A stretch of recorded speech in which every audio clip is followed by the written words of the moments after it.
बिस्मिल्लाहिर्रहमानिर्रहीम। एक गांव में चार दोस्त रहते थे जो अपनी बेवकूफ़ी के लिए मशहूर थे। उनकी बातें और हरकतें अक्सर गांव वालों को हैरान और महसूस कर देती थी। लोग उनका मजाक उड़ाते और उन्हें चार बेवकूफ़ के नाम से पुकारते थे। ये चारों हर काम में अपनी अक्ल का इस्तेमाल करने के बजाय गलत अंदाजे लगाते और हर दफ़ा नाकाम होते। उसी दौरान एक दिन एक अमीर आदमी गाँव आया। वो बहुत खुशहाल नजर आता था।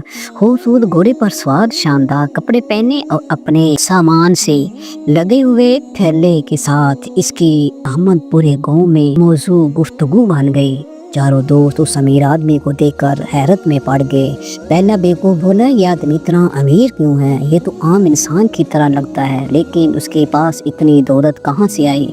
दूसरा कहने लगा, शायद के जादू जानता है, हमें उसका राज मालूम करना चाहिए ताकि हम भी अमीर हो सकें। तीसरा बोला, मैं शर्त लगा सकता हूँ कि ये उसके घोड़े की वजह से है, देखो कितना खूबसूरत और शाही घोड़ा है।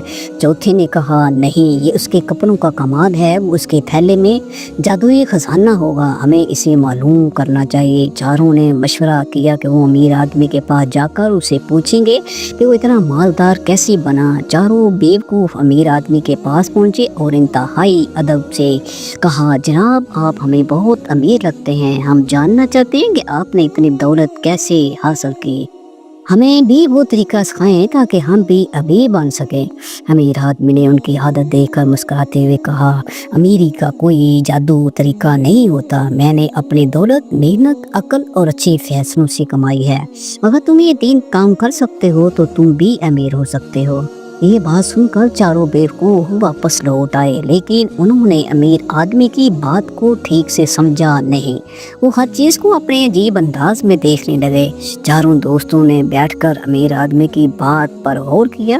पहला बोला, मेहनत का मतलब क्या हो सकता है? यकीनन उसका मतलब है कि हमें ज़मीन खोदनी चाहिए और खजाना ढूंढना चाहिए। दूसरा कहने लगा, अक्ल का इस्तेमाल, शायद इसका मतलब है कि हमें परिंदों की ज़बान सीखनी होगी ताकि वो हमें राज बता सके। तीसरे ने कहा, अच्छे फैसले करने का मतलब ये हो सकता है कि हमें किसी जादूगर से दुआ करानी चाहिए। चौथे ने मशवरा दिया, हमें इसके घोड़े को चुरा लेना चाहिए, अगर हम वो घोड़ा हासिल कर लें तो हम भी अमीर हो जाएंगे। सब ने चौथे की बात से इत्तेफाक किया और रात के वक्त अमीर आदमी का घोड़ा चुराने का मंसूबा बनाया। रात को चारों बेवकूफ चुपके से अमीर आदमी के खेमे के करीब पहुंचे। पहला बोला, मैं घोड़े की जंजीर खोलूंगा। दूसरा कहने लगा, मैं घोड़े को खींच कर बाहर निकालूंगा। तीसरे ने कहा, मैं रास्ता दिखाऊंगा। चौथे ने कहा, मैं घोड़े पर बैठ कर भागूंगा। लेकिन जैसे ही उन्होंने घोड़े को छूने की कोशिश की, घोड़ा जोर से हिनहानाया। उसकी आवाज़ सुनकर अमीर आदमी जाग गया और शोर मचा दिया। गांव के लोग भी जाग गए और चारों बेवकूफ़ों को रंगे हाथों पकड़ लिया।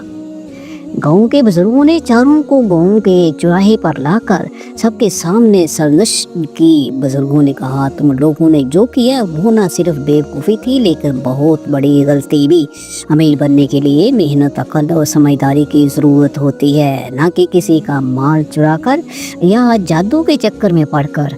अमीर आदमी ने चारों को माफ़ कर दिया और कहा, मेहनत का मतलब है कोई काम दिल से करना, अक्ल का मतलब है अपनी ज़िंदगी के फैसले सोच समझ कर करना, और अच्छे फैसले वो होते हैं जो हालात को मद्देनजर रखते हुए किए जाएं। अगर तुम ये सब सीख लो तो तुम भी एक दिन अमीर हो सकते हो। चारों बेवकूफ़ शर्मिंदा हुए और वादा किया कि वो आइंदा समझदारी से काम लेंगे। ये कहानी हमें सबक देती है कि कामयाबी के लिए मेहनत ज़रूरी है। अक्ल का इस्तेमाल इंसान को गलतियों से बचाता है। लालच और शॉर्टकट्स इंसान को बर्बाद कर सकते हैं। अच्छे फैसले हमेशा तजर्बे और सोच समझ से किए जाते हैं।